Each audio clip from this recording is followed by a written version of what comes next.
When the Sea of Galilee dries up, that is the time when Israel will no longer rule the world. I love this hadith. Guess why? Because George Bush could watch the Sea of Galilee going down. And Tony, what's his name? Yes. And Ariel, what's his name? Sharon. Yeah. And the Jews? They can watch the Sea of Galilee going down and drying up.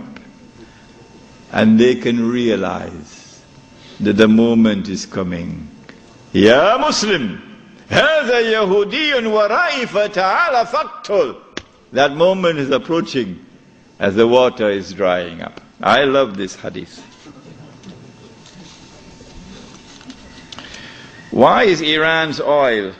This was last night's lecture. I explained this last night. That when Israel wages a big war, which is coming up, which is why Bush has to attack Iran, so that Israel can now wage the war and not appear to be an aggressor, which is why Abdullah of Jordan has his suitcases packed already.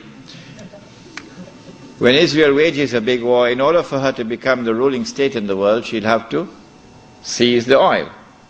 Saudi oil, Iraqi oil, Kuwaiti oil, etc. But I said, I don't think they'll touch the Iranian oil. Why? He asks. The answer is, without in any way being disrespectful to the Shia, without in any way being uncharitable to the Shia, no, that's not my method. Anyone who declares of Abu Bakr as-Siddiq radiallahu ta'ala anhu, he was a usurper, is misguided. And anyone who compounds that by declaring that Umar Farooq radiallahu ta'ala anhu was a usurper, is doubly misguided. And anyone who further compounds that by declaring of a third of the eminent companions of the Prophet Muhammad alayhi salatu wasalam, that Uthman Ghani radiallahu ta'ala anhu was a usurper, is casting a massive vote of no confidence in Muhammad sallallahu ta'ala alayhi wasallam. The three of his foremost companions were usurpers, robbing people of their legitimate position, like robbers and bandits. So anyone who declares of this, like this, are a people who are significantly misguided. That's all. This is not an uncharitable statement. This is a factual statement. A less than valid, less than authentic expression of Islam will always be advantageous to Dajjal. Because if this less than authentic expression of Islam is the only Islam which can mount a successful Islamic revolution, the only one, then the Muslim masses around the world will eventually be told that is the valid Islam. Because that's the only one which has succeeded in the world. So you should give up the authentic Islam that you have and adopt that less than authentic Islam. Why would Israel want to dismantle such a state? No, it will not be in the interest of Israel to attack and seize the Iranian oil. But having said this, let it be clear that this is meant not, this statement of mine is not meant to show any disrespect whatsoever to the leadership of the revolution in Iran. Imam Khomeini and all those who fought the regime of the Shah with such matchless courage. I honor them and I respect them, and I'll never say anything hurtful about them.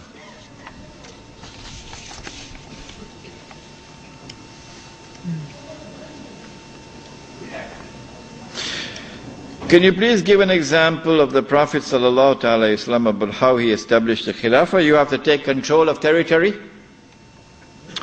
Either exclusive control, that is you alone control, or on the basis of an agreement in which you share control over the territory with others. The Mithaq of Medina was an agreement, a constitutional agreement, in which Muslims shared control over territory with those who are not Muslims. The ruler who rules over the Muslims in that territory would be the Khalifa over the Muslims. That was called a plural model of a state. But that plural model of a state only lasted for a short time, and then the Jews betrayed the Treaty of Medina and they were expelled. And now you have the exclusive model. When Muslims take control of a territory in the name of Islam and establish Allah's law in that territory, there will be one Jama'ah and one Amir.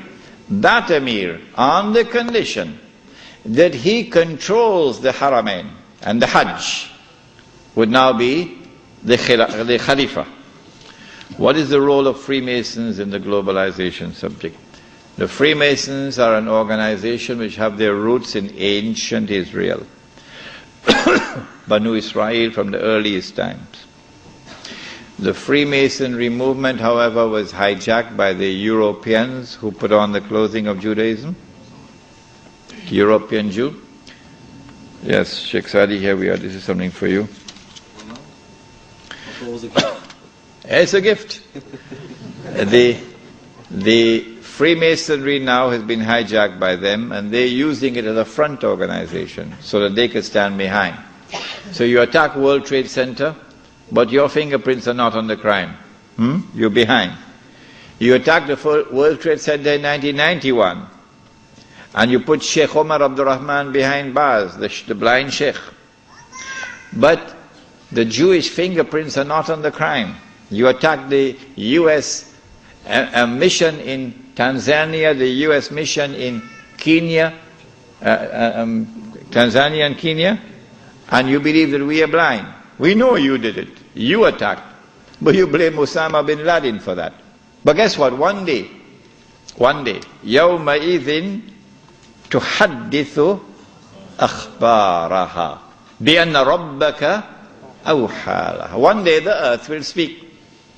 And all your lies are now going to be exposed. And on that day we'll have confirmation for what we now suspect.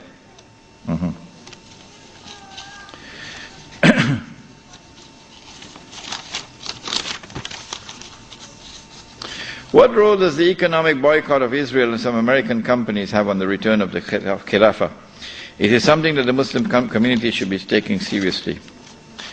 Strange people, Muslims. What they should not be doing, that's what they're doing. And what they should be doing, they don't do it.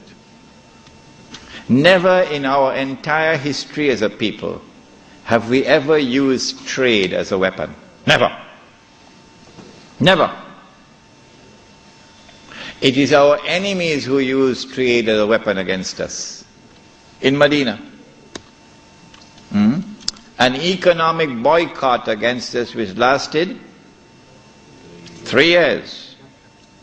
Did we ever reply and respond with an economic boycott of our own? No, we never did. Why? لا تأكلوا أموالكم بينكم بالباطل إلا أن تكون تجارة عن تراض منكم.